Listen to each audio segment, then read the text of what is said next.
क्या कैलकुलेशन आप लोग को करना है कि भैया किस क्वेश्चन को कितना टाइम देना। एक फॉर्मेट अगर खराब हो तो फिर पेपर आपका कट हुआ आंसर 2 नंबर के आंसर है, मैं तुम 3 पेज लिख डालो। एक फ्रेंडली बात हो रही, वहाँ 7 समंदर पार वाला सीन क्रिएट हो जाता है, ठीक है ना। अब यहाँ लिख रहे हो। तो हेलो दोस्तों, मैं अंकुर शुक्ला एक बार फिर से आ चुका हूं आप लोग के सामने एक बहुत ही बेहतरीन वीडियो लेकर के। जिस प्रकार शादियों में 7 फेरे होते हैं, हफ्ते में 7 दिन होते हैं, धोनी की फेवरेट नंबर 7, रोनाल्डो का फेवरेट नंबर 7, वो जो गाना है 7 समुंदर पार में तेरे पीछे पीछे आ गई, उसमें का भी 7। तो आज हमारे वीडियो में भी आपको एक 7 पॉइंटों की एक वीडियो आपको देखने को मिलेगी, जिस 7 पॉइंटों पर आपको एक बहुत ही विशेष नजर, ध्यान, सारी चीजें लगाना है। क्योंकि ये फॉर्मेट क्या है कि बोर्ड एग्जाम में किस प्रकार हम अपनी कॉपी को बेहतरीन बना सकते हैं। तो चलिए आते हैं, जिस प्रकार 7 समंदर पार में तेरे पीछे पीछे आ गई, वैसे वैसे यहां भी आ जाइए और ध्यान से देखिए इसको क्या है 7 का 7 पॉइंट। तो सबसे पहला जो पॉइंट आज हम देखेंगे, कॉपी को कैसे लिखना भाई, इसकी बात कर रहे हैं, ठीक है ना। बोर्ड एग्जाम में औरों बच्चों से हमारी कॉपी किस प्रकार अंकुर सर अलग हो जाए, उसको आप बताइए। तो आपको आज ये बता रहे हैं। तो सबसे पहला देखो, फालतू की बात नहीं करने हैं। अक्सर लोग कहते हैं सर आचा पाची बोलते रहे, तो कोई आचा पाची नहीं, ध्यान से यहाँ देखिए, एकदम पॉइंट टू पॉइंट बात है।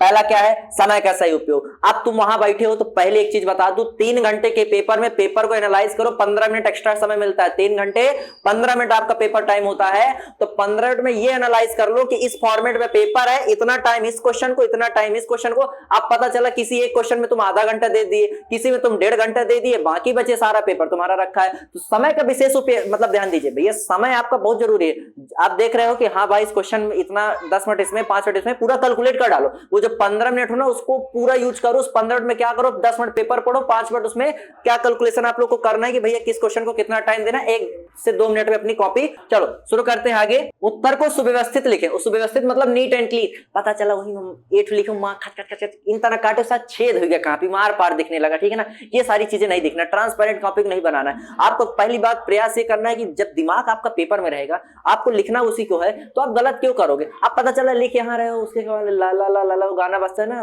ख्यालों में कोई मौसम रंगीन है, अब यहाँ लिख रहे हो, ठीक है ना।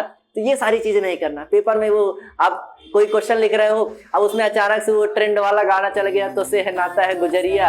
अब लोग गुजरिया का सोचते सोचते इधर तुम पेपर का बर्बाद कर डाले, ठीक है ना। इसलिए उसकी तरफ नहीं सोचना, पेपर में आपको ध्यान देते रहना है और नीट एंड क्लीन आपको क्या करना है, आंसर देना है, ठीक है ना। उसके आगे क्या है, हाईलाइटर और अंडरलाइन। हाईलाइटर अंडरलाइन का मतलब है कि जो आपको लगे कि ये विशेष वर्ड है, हाईलाइटर मत यूज करो। मैंने कह रहा हूं कि हम नीला सतरंगी आप जुगनू कलर का हाईलाइटर लेके आप होती है मत यूज कीजिए। लेकिन हम कहने कि जो आपका कोई लगे कि ये जैसे नाम किसी का आ गया, उसका जन्म आ गया, कुछ भी आ गया, तो उसको काले पेन से थोड़ा सा अंडरलाइन कर दो, ठीक है ना, जिससे एग्जामिनर की नजर उस पर पड़े, लगे कि हाँ इसने कुछ कुछ मेन पॉइंट यूज किए हैं। आगे क्या है, आंसर के फॉर्मेट का ध्यान रखें। आंसर का जो फॉर्मेट होना चाहिए उसका विशेष ध्यान रखना। फॉर्मेट का सब का अर्थ क्या होता है भैया, जैसे आप देखते हो ना कि आंसर की जो स्टार्टिंग होती है, स्टार्टिंग मतलब इंट्रो पार्ट आपको अच्छे से लिखना है। इंट्रो के बाद फिर उसकी बॉडी, आप शुरुआती से नहीं उसका कंक्लूजन लिख दो। आंसर जब लिखते हैं ना तो उसमें फॉर्मेट होता है कि इंट्रो, फिर बॉडी, उसके बाद कंक्लूजन। पहले में तुम कंक्लूजन लिख दो कि भाई बहुत ज्यादा बीमारी फैल रही, तुरंत इसका इलाज कराइए, नहीं, पहले आप उसके बारे में थोड़ा बताइए, तो फिर जाके अपना आप वो करिए, ठीक है ना। तो इसका फॉर्मेट का विशेष आप लोग ध्यान देंगे, नहीं फॉर्मेट अगर खराब हो तो फिर पेपर आपका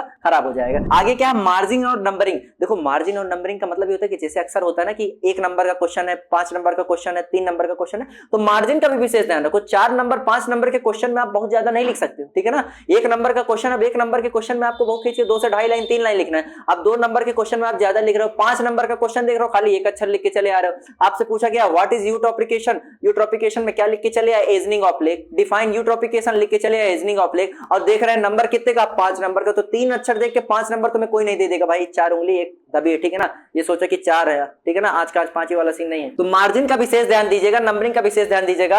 आगे क्या कह रहा है, word limit. Word limit, word limit का मतलब ये कि 4 नंबर क्वेश्चन में तुम्हें मजा आ रहा है, लिखते जा रहे हो, धोते जा रहे हो, नहीं ऐड है, धोते जाओ। बंटी तेरा साबुन स्लो है क्या? धोते जाओ, नहीं, एक वर्ड लिमिट आप फिक्स कीजिए, 60 अक्षर, 70 80 90, मतलब कुछ एक आपको क्या लिमिट बनाना है कि हाँ कौन सा आंसर कितने उसमें लिखना है। अब पता चल रहा है तुम लिख रहे हो लिखो 2.5-3 पेज लिख डालो, एक हुआ आंसर 2 नंबर के आंसर है, मैं तुम 3 पेज लिख डालो। अब 3 पेज लिख डालोगे तो 2 से 20 नहीं दे देगा, बहुत ज्यादा तुम हाँ भाव विभोर हो जाए। टीचर पहली बात तो 2 से तुम्हारा 1.5 नंबर देगा, कितना क्यों टीपे। उसके बावजूद भी बताओ तुम्हें 2 नंबर में 1.5 नंबर मिला, तो क्या मतलब हुआ। हम कह रहे हैं जिस हिसाब से क्वेश्चन हो उस हिसाब से उसमें आप लिखिए, फालतू के इधर की चीजें मत लिखिए। और लास्ट में आप लोग को क्या करना है कि उत्तर को दोबारा चेक कर लेना। भैया एक उत्तर लिखो, एक बार शुरू से लास्ट तक पढ़ डालो। जैसे व्हाट्सएप में जब चैटिंग करते हो ना, पता है कि चैटिंग करते टाइम एक बार पूरा लिखने के बाद जरूर देखते हो कि कहीं, क्योंकि व्हाट्सएप वाला एक सीन बहुत बेकार है, ऑटो करेक्ट। भाई पता नहीं किसका क्या हो जाता है, ऑटो करेक्ट वाला सीन बहुत बेकार है।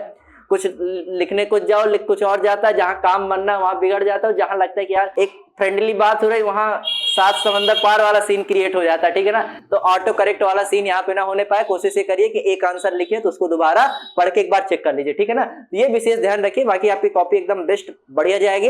आपके साथ अंकुर सर है, आपको टॉपिक पूरा मैंने पढ़ा रखा है, टॉपिक आप जाके वहां पे देख सकते हैं, ठीक है ना। तो बस आज की वीडियो में बस इतना ही, मिलेंगे आप लोगों के साथ फिर से एक बहुत ही बेहतरीन वीडियो के साथ। तब तक के लिए जय हिंद, जय Bharat, thank you, have a nice day.